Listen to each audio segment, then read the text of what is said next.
Good afternoon and welcome to today's segment of Martinis Eco Bites. Today we're talking about the fishing industry and the impact that a lot of environmental issues is having on our professional fishing industry. And our guest today is Adrian Lippi from Double Impact Fishing. Hi Adrian, how you doing? Good afternoon, Martine. Hope you're well. What a pleasure to be here today. Yeah, it's great, mate. We had a few bands before, haven't we? We have, yeah. Yes, Definitely not our first rodeo. No, and it's not. We just keep going, don't we? It is indeed.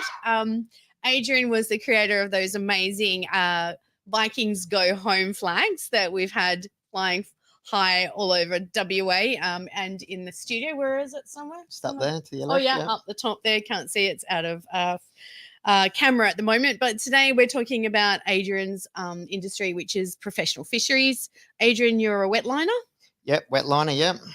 And so maybe you could give us a little bit of history and so people can comprehend sort of the history of professional fishing for wetliners in WA and other industries perhaps also to give a general understanding perhaps of how you are a professional fishing fisherman and your business and all the different things that have been impacting historically and where things are at now. Maybe. Yeah, absolutely.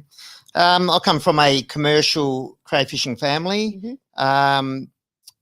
Also primarily producing cattle farming as well. Is that like just here near Perth? In WA, yeah. Oh, yeah. Crayfishing started up in Jurien Bay. Beautiful. With my father and my uncle. Yeah. Within the family, I had multiple cray boats all the way up the coastline. Yep. So I'd spend most of my time, school holidays, up at Jurien Bay. Back in the day, in the 80s, mid-80s, I'd got there on holidays and the town was electric. Yeah. There was it was the 80s. Absolutely. Station wagons packed with surfboards, this, that. Everyone was getting camping, away. Randoms everywhere. Absolutely. Yeah, we get you could do what you wanted to do. Yeah. But the town was strong because they had industry. Yeah. The caravan parks were busting at the seams because every bay was taken up in there and every tent bay was taken up in there as well. Yep. When I was really young, I'd wait on the jetty till my uncle would come in with a commercial crayfishing boat. And wow. When they'd be fishing deep water, they'd come in with these massive deep sea crabs, which you couldn't do much with them. And he'd go, look, here's 10 in a bag. They're yours. Go and do what you want. So I'd go and do a lap around the caravan park and I'd get $2 each from, but I wouldn't go back for a few more days because you knew those crabs were tough. They were hard. So you didn't really want to come across a person that really bought them off you because they're not like a blue manna crab. Yeah, exactly. They're full of armor. But those were the days along the coastline where there was industry. Every coastal town was just pumping at the seams. It was great. So pretty much if we go back historically all through WA, you've got all of those really towns that are based on tourism and fishing, like rock lobster and wetlining, crayfishing, even let's be honest, like there was this blend of anything that's seaborne. So even people that were like windsurfers, surfers, all of that was the mix back then. That's right. It was like so based on this really lovely balance of having a solid community, but tourism as well, right? Absolutely, because it was, the summers in WA are the best. And like you just said, it attracted every water sport, the fishermen. Back then there weren't a lot of recreational boats. Yeah, right. So, moving on from that, spending a lot of time in those coastal towns, watching them grow and at their maximum capacities back then. I would watch the crayfishing industry growing up and there were so many highs and lows. Yeah.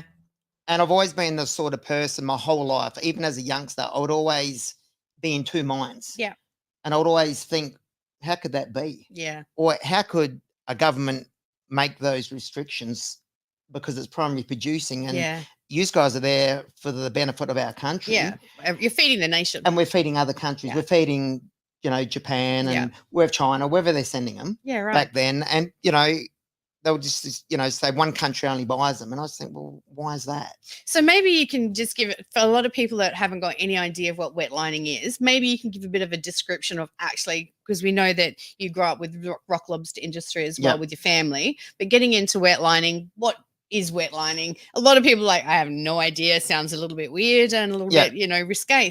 I think. Yeah, absolutely. So wet lining is wet fishing. Yep. Basically, back in the day when you're crayfishing, you could throw a rope over with a big chunk of steel on the bottom, and you would have, say, 10, 15 hooks running up the rope from the bottom. Yep. With hooks on it. Yep. And you'd be wet fishing for demersal scalefish, snapper, jewfish, WA jewfish, yep. fortune groper, yep. all that sort of stuff to supply to the local market. Yeah, right.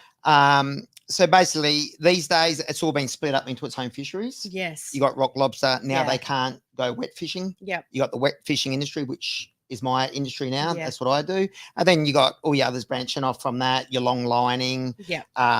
Crabbing, all that sort of stuff as well. So I guess a lot of people would say, have you seen yourself a bit, apart from the fact that like we just talked about is the division of the licensing and the industries themselves, what have you noticed in the distribution of species? Have you had a change? Maybe even break down for people at certain times of the year, because people that like to know more about fishing. Yeah. I have a bit of a understanding with my background in environmental science and studying marine science. Yep. But for people that don't, maybe you can give a bit of a breakdown as like during the year, what kind of species do you have that congregate more in that area, or they come up and down the coastline? If you could break that down, maybe people understand that. Yeah, so sort of what we're facing at the moment is, the big unsustainability card. Obviously, there's a lot more boats out in the water, not commercials because we've been reduced so much, but a lot more recreational boats, like from the 80s and stuff like that. It's become a passion for people to go out, catch their own food. Yes. They want to hunt, they want to catch. So at the moment, what kind of fish are you getting when you go out? So we target WA jewfish, pink snapper, fortune groper, break sea cod. Beautiful. They're the four that we target. Okay. And obviously that is because the area that you're fishing in, because your license pretty much says that's what species is dominant there, right? Yeah. So the license that I hold, they're the species that entitles us to be able to catch. But those top four, they're the ones that are under threat most. Yeah, right. Because that's what everybody's targeting. Yeah, right. So.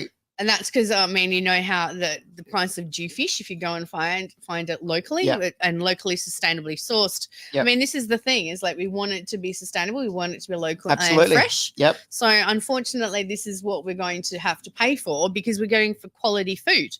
And either we're looking at quality. The thing is that there's been massive changes that have impacted not only your industry, but obviously many other primary industries in Australia and WA.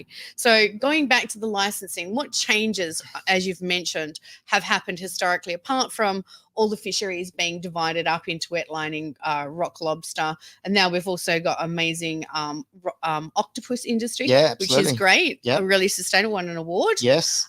So what can you tell us, or tell our viewers here today, that's happened with your licensing? What have been real challenges? What have been big changes? Yeah, so in our sector, even the charter sector, they've cut 80% of the charter boats out and have said, from the last couple of years, now we're introducing a tag system. Okay, so let's just pause there for a sec. Yes. Charter. Okay, charter fishing is where all of you people that love, you blokes and ladies out there that like to go and do some charter fishing. Did you hear that? 85% have been stopped.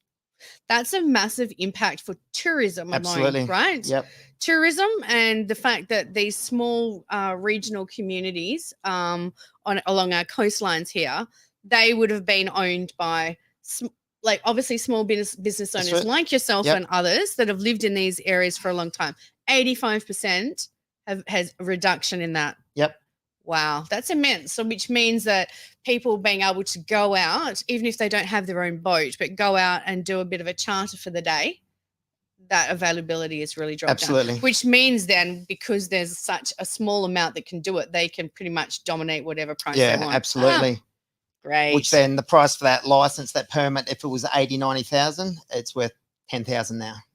Wow. So again, it's just crushing to see small businesses, small coastal town businesses hit the wall again, as we've seen coastal towns hit the wall over the years through industry disruption. So what do you think caused that massive reduction in that small charter industry? What was it that they say, how were they justifying taking those licenses away? Because ultimately they would have done that, right? Yeah, absolutely. Saying you're not going to renew your license because when it comes up for renewal, sorry, you're not in the. No, so what happens there? Yeah, what the story is with that, well, again, the big word is unsustainability.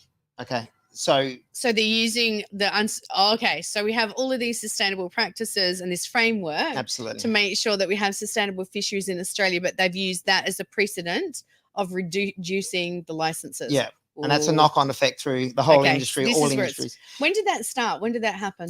That would have been 2023. What do I know? 22, end of 22. Yeah. So it's been 12 months now, 18 months now. So basically, the fisheries minister come out and said, okay, we're changing the rules now. So this sits within that same framework where a lot of other things that were being shut down and locked out in Australia. So we know about the mandates, all that stuff. So people go, well, why are you connecting this?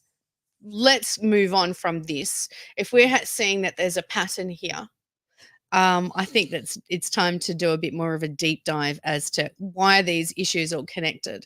And so this is what I predominantly want to bring to the table is helping people connect those dots. And so in this, being able to feed your family and have affordable, really good quality protein to put on the table to sustain your family and keep us healthy and strong, as well as have strong and sustainable, not only industries, but communities. And this is what it's about. Absolutely. And so this is why I'm so passionate about what I'm doing. So in that 85% reduction, how did that impact, do you feel, those communities? Jurien Bay, Lancelin, Lehman.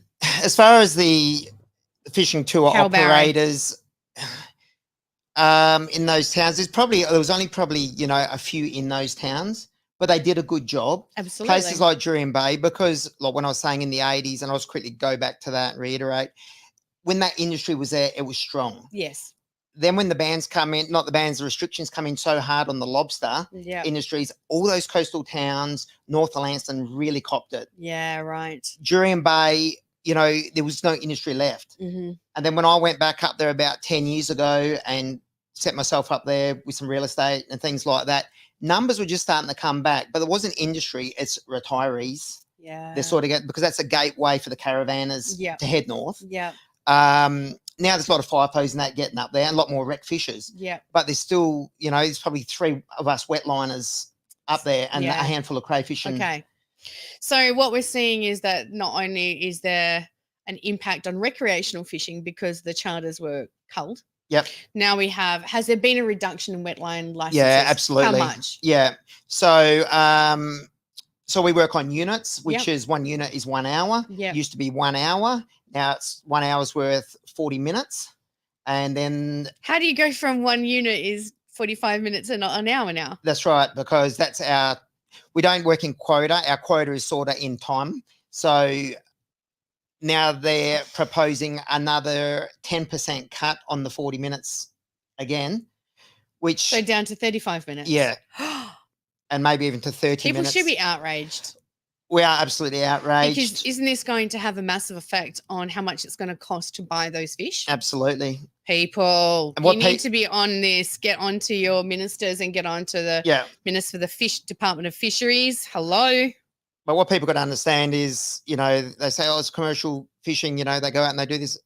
We can't just go out and do this. We're always dealing with the weather. Yeah. Okay. We go out where we go. It's the last place on earth to get calm. All right. And it's the first place. I've been there. I know. It's the first place in the afternoon to get rough. Yes. So you have a very small window. It's rough. It's calm. It's rough. Absolutely. And then it's rough as guts. That's right. And you know what? Even if you're out there and it is a nice day, you can drop your lines and you've got a screaming undertow. Yeah. Which means the fish just go off the bite. Yes. So that in itself is a huge hurdle. So this is the thing that people don't comprehend. Like they go and look at a piece of fish when they're going to buy it. And that's the other thing too. Has there been a crackdown on the fact that local fisheries can actually sell direct from you? Can you supply them, or what is the impact? So I know that there has been a big change in some of that as well. Well, our industry, we're very fortunate that we can sell basically to anyone. Beautiful. Which is good. Is there other industries though in fisheries that they can't? Yeah, so the crayfishing industry. Oh, only that.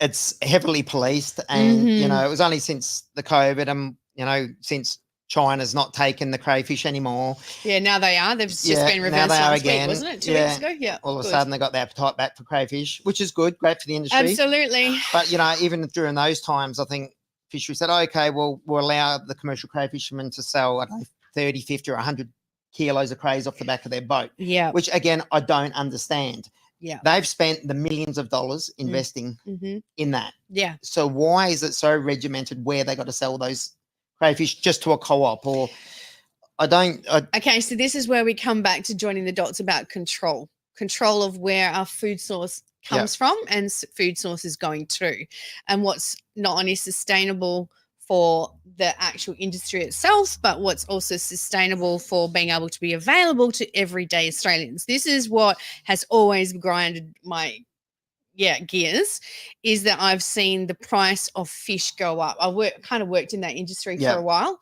and I would see it. And now from 5-6 years ago, what I can see the prices even now is like astronomical increase. Look, at the end of the day, and this is not because of these guys. They're not the responsible. It's been the flow-on effect by all the insanity made by those ridiculous people that sit over in Canberra making rules and regulations, as well as in this state that let this happen. Absolutely. All right, so let's talk about one of the big ones for me, which impacts you heavily, about restrictions and the way that you can conduct yourself on the ocean, which is about MARPOL.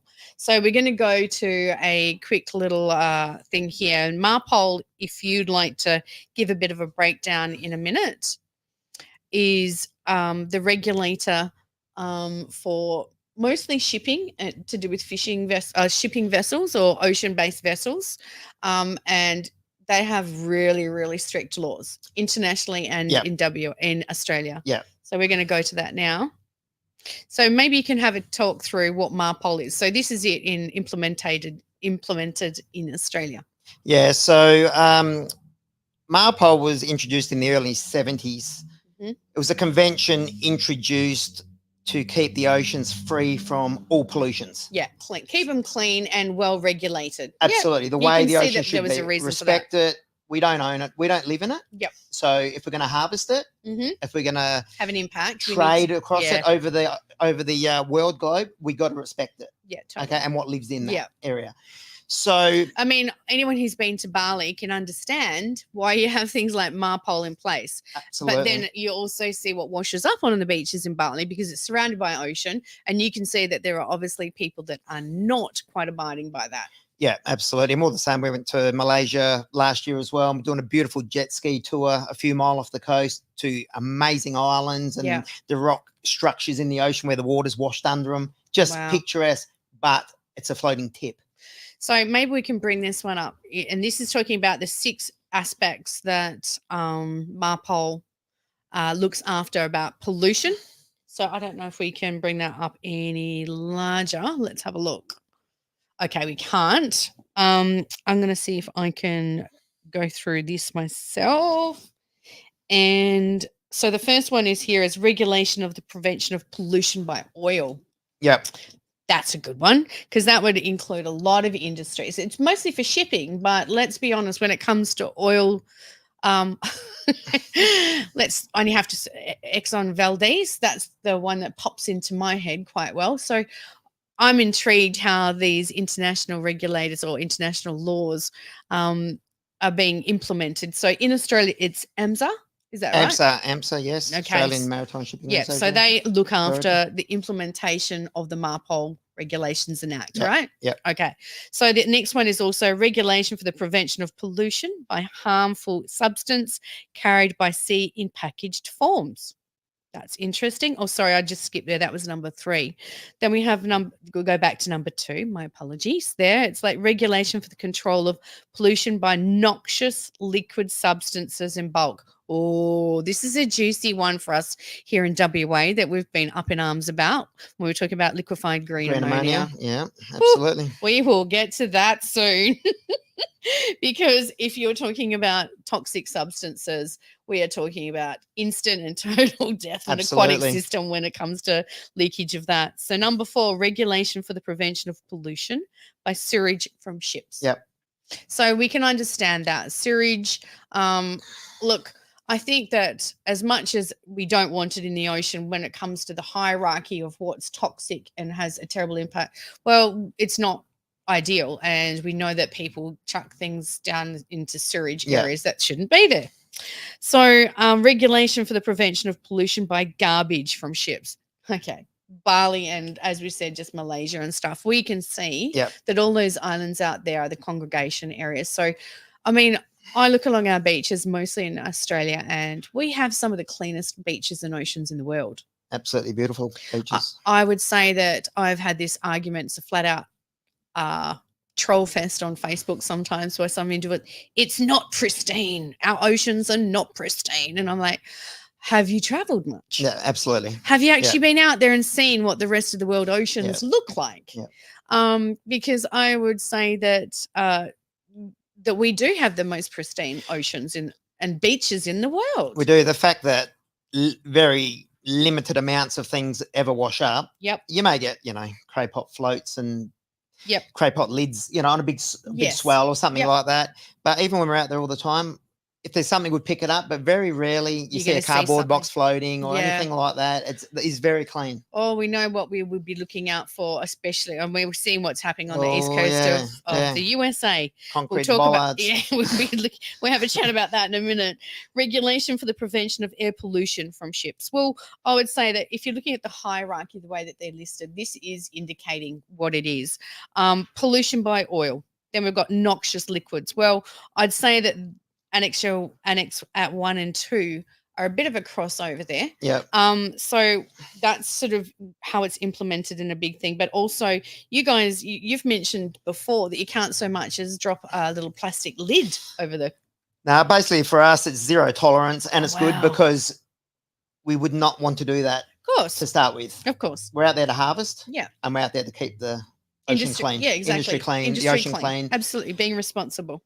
So the thing is that for me, I'm going, if we have all of these measures, this framework in place already, and we have such stringent laws. So could you tell me that if there is an incident and you have to report it, it's mandatory reporting, is that correct? Absolutely, yep. Okay, so it's mandatory reporting. What is the process in some of that? Have you had to do that before? No, been fortunate enough, never had an incident. Awesome. Don't really know any fishermen that really have had any incidences. Wow. Our oceans are pretty good here. There's no Look, I would have to say over the last 20 years, things have really cleaned up as far as accountability and sustainability. Yep.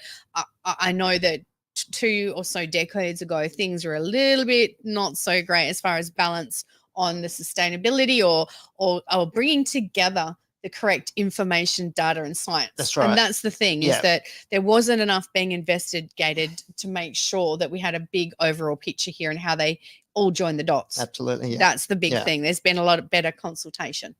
So that's interesting, consultation with the people. Yeah. That's not something Doesn't that this happen. government no, but we're irrelevant over here in WA, especially rest of Australia is so much as well. So looking at MARPOL, yes, absolutely. I'm going to go now to our video footage from our lovely compadres, and I would say that Warriors in Arms on the east coast of the USA that are undergoing the impact of offshore wind turbines. And this is how we need to see now the impact of this for the whole marine environment and how it affects industries like Adrian. And this gentleman is a fisherman from the US, and this is our Facebook video here. We're going to go to this now. See the field where the turbines are being built? This is the area 30 miles away that the styrofoam and the fiberglass shards that are showing up on the Cape and Islands and Newport and Westport and even further south are all coming from. Right here, we have the thing that nobody talks about, the real nightmare of this project. This is a 560-foot tall transformer substation which has over 180,000 gallons of transformer oil in it. When it lets loose, it will go to the exact same beaches, the exact same marshes, the exact same fishing grounds and shellfish beds that the styrofoam and fiberglass shards are still drifting up on here a month later. This needs proper attention. It is not being paid attention to. People really need to pay attention because there's going to be over 10 of these. Whether that be professional fisheries and then the shipping channels. Yep.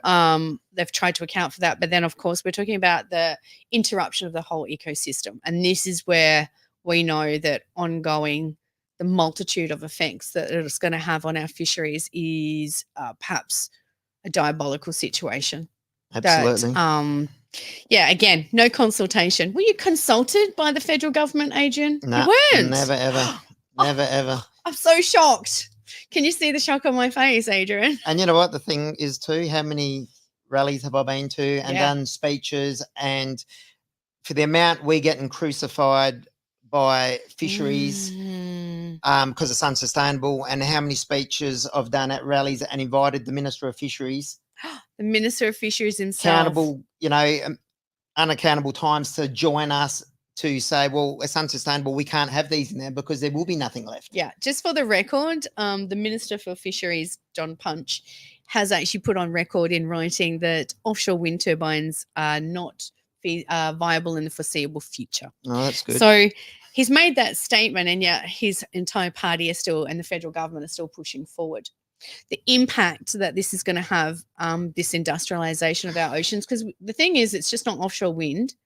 There are other industries that want to get in. Yep. And this is where we're like, wait up. There's no consultation. And where's the long-term impact assessments? We're seeing that from that footage here. We've had multiple blade failures. That's and right. Those offshore wind turbine in Martha's Vineyard. Yeah, Martha's Vineyard. Yeah. And like I said, it's been observed all the way up to Canada, some of the debris. Yeah. So we're talking about, if we're talking about Marpole, and you guys can't even drop over a plastic lid off a water bottle, what do you think the impact should be for this kind of an act on these industries? Like, let's be honest about this. Like, that should be shut down and a whole review, correct? Okay. That's what would happen if it was you. Absolutely. If there was an incident where you crashed into something, caused a massive demolition, and there's debris all up and down the coastline of Western Australia, what would be the impact for you, Adrian? Just give us a rundown. Yeah, you'd be dragged into the high courts straight away. Yep. You know, it would be massive lawsuits put on you. But just, you know, to put things into proportion, just so the viewers on a really smaller scale can see what we're up against. Like, if we're in a marina and we're refueling our boats, we need to let the authorities and people around know that we're refueling. Yep. So we need to put up a refueling flag. Yep. Okay. We need to have soaker pads and buckets. Yep. Almost at hand, ready to go. Yep. Now, if something happened and, you know, 2 or 3 litres went overboard, out the scuppers, into the water, you'd have to clean them up straight away. You'd have to contact the authorities in that marina. And what authorities would you be contacting, Adrian? You know, so you'd be... What would you be... Is it AMSA that you have to contact? Yeah, first would be Port Authorities. Port Authority, So say if it was Hillary's, you'd be calling Port Authorities saying, okay, just filled the boat. There's been a few litres gone into the water. Yep. We've soaked up what we can. We're reporting it, da-da-da-da-da-da. Then we may, depending on the spill, we may have to go to AMSA. They may call AMSA and report that, and then so forth. But I mean, that is such a minute scale. Wow. You know, when we're talking turbines in the ocean, that carry gear or oil. So yeah, we're talking about 900 gallons of oil, lubricant, per offshore wind turbine. Then we have those big substations that we're just seeing in that video from the US. So what we're basing on, what we believe is going to be implemented in Western Australian waters and Australian waters, is the same type of setup. Yep. And the reason we say that is because still it's all very conceptual. So these concepts being put in our oceans, no consultation, very little experts having to have their input. I mean, the fact that there is an inquiry, which is great, because I still haven't found out. That's my next go-to. I'm in the process of finding out whether this is the first time an inquiry has gone into an industry before it's even got up off the ground.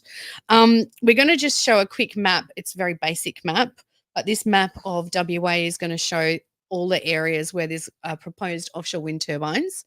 And then we're going to have a little look here. Wow. So Geograph Bay and Mylap, that's called Bunbury Offshore. But I mean, it stretches the whole way out past Cape Naturalist. And people would say there's absolutely no way they're going to put it out off Dunsborough. And I said, you bet your cotton picking boots they are. Yeah. So let's have a chat about here. So we've got Geograph Bay all the way up to Mylap. Then we've got Lancelin. We've got the back of Rottnest. That was an area that was pre-selected by the federal government. There's a number of other areas that are sitting there, but these are the major ones that have been indicated. Lancelin, so that's Jurien Bay as well. So Lancelin, Jurien Bay, and then we've got the massive area of Dongara. Dongara passed up way past Geraldton, and that just comes short of Kalbarri and the Kalbarri stretch that goes up towards Shark Bay.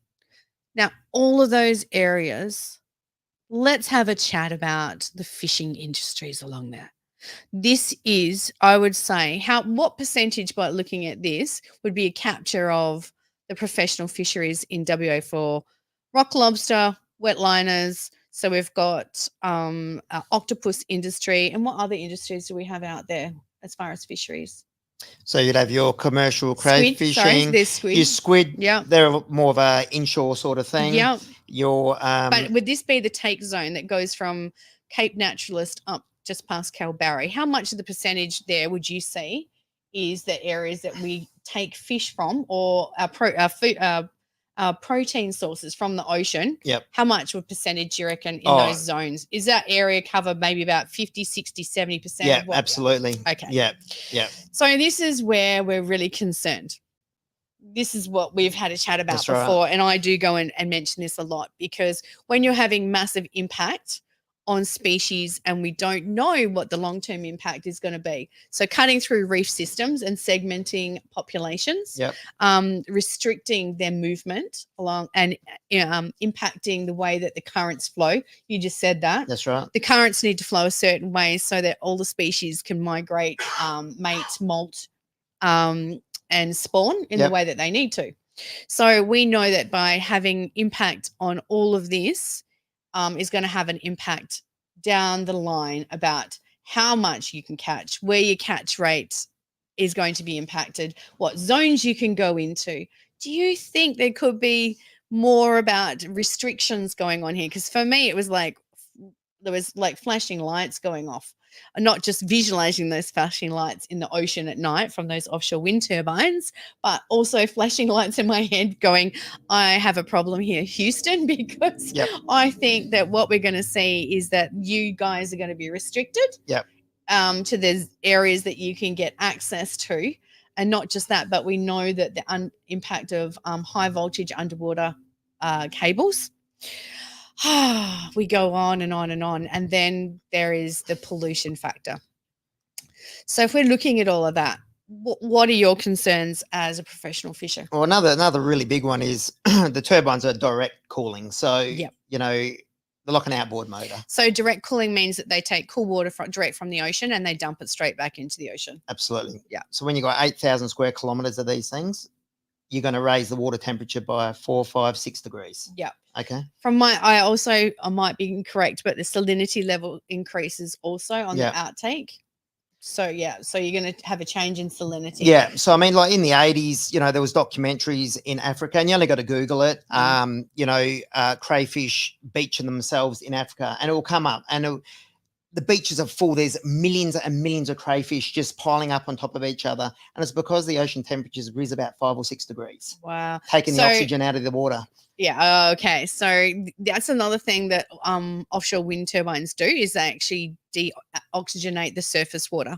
These are all the things that aren't being released. But if you do a deep dive, please don't use Google when you're doing your research. Go and use a search engine like Yandex or Brave.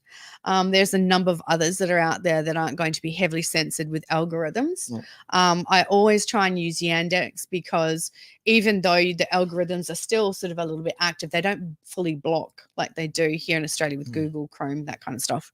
So if you're going to go and do that and do your research and look at the massive impact that they have. And so I am really concerned then because there's been such a reduction in charters, there's been such a reduction in your licenses and quota. There's obviously been other industries that obviously you may not be able to talk about it because it's not exactly yours with the rock lobster. Hopefully we can have someone come on and have a chat about that and the impacts that the rock lobster has had to endure over many decades and the impact of that. I mean, the cost of putting your vessels out in the ocean alone is extremely high. People can't even fathom how much it costs just to get your boat out in the water. That's right. So talking about that, where do you think this really needs to change and be addressed? Because there are major concerns about locked out areas because they are very large areas. Yeah, absolutely. So what I've seen over my course of my life, this is a journey of a timeline. Yeah. And it started 25 years ago. It did. Right now we're at the impact point. Yeah. Right now, which equals wind turbines. Yeah.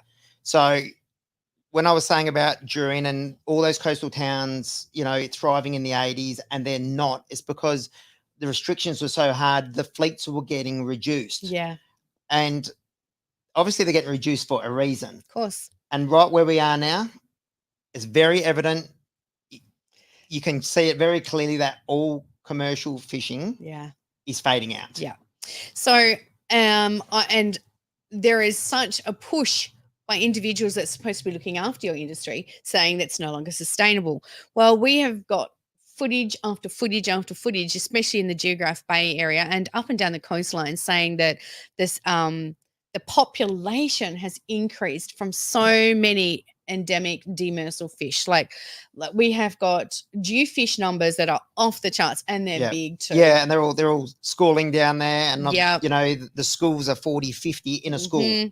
So this talk of it's not sustainable and that there's been this massive impact on population and that they're not sustainable, I call garbage to that. I'm trying to be polite today. Total BS, that there's not. And we're going to delve into that more because I've got a few more interviews coming up with people from down that way that are professional, semi-professional fishing men, fishing women that have got video footage and data sets that we're going to look at that are going to prove this as well. The thing that I'm really concerned about is not only from offshore wind turbines, but also this nature positive marine parks. So this nature positive has got nothing to do with sustainability. So the words in there, they might say, oh, for the sustainability, but it's actually not, because then they want to put other industries into those areas. So this is where I have had that conversation with many people going, look, there's been an extension of the Marmion Marine Parks. It's going right the way up. And where does that butt right up to? The very bottom end of where the offshore wind turbine area is for that area going up to Lancelin. Correct. So if people can't see, this is a no-take zone. So not only is it no-take for professional fishing to go into that area, but it's also a no-take zone for you, mums and dads and your kids and your uncles that want to take your kids out and show them how to fish and look after themselves and be sustainable in their practice, have connection to food. That's another thing. And a sense of empowerment and being able to go and feed yourself. And the thing is, you know, you get a lot of grandparents that will own a little boat and they'll take the dinghy out with their grandchildren. They might go 1 mile, 2 mile out and get a feed of herring, you know, just in front of the reef, nice and calm. Beautiful. That will be abolished. And this is what I see. Not only is this a travesty on this whole preventing people from being able to forage and feed themselves, because that's what it is. It's a basic human right to be able to feed yourself. At no point in the 70s and 80s could you have imagined you go down and you're crabbing or fishing and having like your usual holiday fun, and you won't be able to do that unless you're either licensed or in a take area. That's right. Because this isn't a marine park, so it's nature positive, but we don't care about the fact that you're actually going to catch whatever you want to feed yourself with, and you can take it home and your family enjoy it. Yeah. And this is where it's really, really concerning that these marine parks that are also being implemented are to lock out people from being able to take from the ocean, feed their families. The biggest concern about, these massive marine parks they're implementing is it's a foreign corporation out of America, Pew, which has jurisdiction over our oceans. And let's them talk up. about the percentage. In the US, Pew is locking out, is it 4%? 2 to 4. 2 to 4%. They will not push any more because they say it will affect the recreational and commercial fishing in the States too much. Because they have such large zones of offshore wind turbines going in as well. So we see that. How much are they trying to implement here in Australia? Well, they want to have a crack at 25%.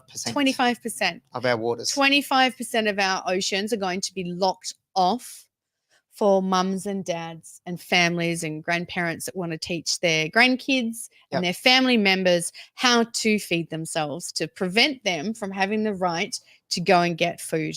So the thing is, if they're creating these marine parks for sustainability, but they're still going to push the turbines, it just totally contradicts what they're saying. Of course they do. Because the time the blades hit the water, the carbon fibre shards disperse, the same as like they're doing Martha's Vineyard. Yeah, they'll be straight into those marine parks. The beaches are shut. They butt it right straight up. The water temperature goes up by 5-6 degrees. All your pelagic fish, which is your tuna, your dolphin fish, etc., that live on top, they won't come down in the currents because there's no oxygen. Your bottom demersal fish have been desecrated because the footings of the turbines, which are 200 square metres of concrete, have desecrated them. Yeah. So the ocean will totally be destroyed. It will be a no-go zone for everybody. What I don't understand is this absolute paradox of implementation, and it's absolute pure ideology. It's not based on sustainable practices. It's not based on what experts would tell you is the best thing for practices. Yep. And then we've got precautionary principle. That's all. Precautionary principle is being thrown out the window because what we're seeing is that they're wanting to implement all of these experiments like the floating offshore wind. Don't even get me about solar. Oh my God, that is diabolical. But the offshore floating over in the East Coast, Illawarra, big success that's been knocked on the head this week. Yay. But Port Stephens and the Hunter, they're offshore in deep water. They're floating. It's the biggest in the world, which means it's an experiment on us. And if that experiment goes bad, what's the implications? Well, when the southern current is flowing up there, I cannot believe all the hoo-ha that was made, and I'm not dissing this, but the protection of the Great Barrier Reef. The protection of the Great Barrier Reef, it was so important, and it was like under the tourist eye, and it's like, well, we have reef systems all through Western Australia, especially in the area. Beautiful Ningaloo Reef. Yeah, but we've got the limestone reef system all through Geograph Bay. Yeah, we do, and all up the coastline, which is the habitat for the rock lobster, which is the habitat for all these endemic demersal fish. That's right. Which is what you get your money from as a commercial fishing. Where you find the crayfish, you'll find the jewfish above it. And they like healthy reef systems. Very. Let's not get this muddled up at all. They're only going to exist there because these are pristine reef systems. Pristine. So we want to put all this protection in for the Great Barrier Reef, but bugger the rest of the reef. But the way that we're going to protect it is to lock it out from everyone, not take from that because we're going to make it into marine parks, or right next to it, we're going to have industrialization. So it's going to be a patchwork of industrialization, total catastrophe, destroying the whole reef system. And then next to it, no one's going to go there. And I don't think that those that sit there in their little palace over in Canberra comprehend about the way that marine species work. No, that they don't just stay in an area. It's like, that's your patch here. We've got to put a little signage. You're going to have to move further up. Yeah. You can't be here because this is not the area you're supposed to be in. You need to be up there. It's a bit like the area that they've defined for Geograph Bay. They've put a great big like slip through zone. Yeah. Oh, that's for shipping. Yeah. And I'm like, okay, so shipping has the biggest impact on whales for a start, and to condense it down into that area, which is the absolute migration zone. Pathway. It's the migration area. Not just that, but that area down there is also the birthing and nursery area for Geograph Bay. Yep. The insanity in all of this is not lost on any of us. Those that live here, those that know the waters out here, look at that mob over there in the east in Canberra and think they're absolute psychopaths. Yeah. And I use that word. Yeah. I do, because what you're saying is that we're going to save the planet by destroying all of these habitats. Habitat destruction was the number one thing we were looking after. But when we're talking about ecology, sustainability, and then we want to destroy it, but then we're going to bring it back with artificial reefs. Well, don't destroy it in the first place. Absolutely. Have we not learnt? And this is where my brain flip flops, and I think that the world has been continually run by psychopaths, people that have no real life experience, that don't have conversations with blokes like you, that don't have conversations with chicks like me, that are salty ones that are out there watching the whales breach off the beach in Dunsborough every day that I can. So no one's out there listening to these people, listening to those that are involved in ecotourism and businesses in all of these areas, and asking them, what's going to be the impact? We've already kind of get an idea. We've already seen what the pattern has been, and that's exactly what they want. They do want to destroy these areas. So we're coming up to the very end here. We've been having the most amazing chat. Thank you so much, Adrian. It was my pleasure to come here. And what a ripper. Hopefully we've, opened up and for those people that want to, absolutely. And those people that want to know more, please give us feedback. Send in some messages about what you want to see more information on regarding the impact on our fisheries and our marine environment in WA, making sure that our beautiful coastal areas are protected not only from the marine spectrum and making sure our waters are beautiful, clean and protected and stopped from being industrialized, but also let's start looking after our communities in these coastal areas that really need our support. That's right, absolutely. We need to be looking after tourism. We need to be looking after these industries so they can be sustainable. Thank you very much. No worries. Have a great Pleasure. day. Thank you. Cheers.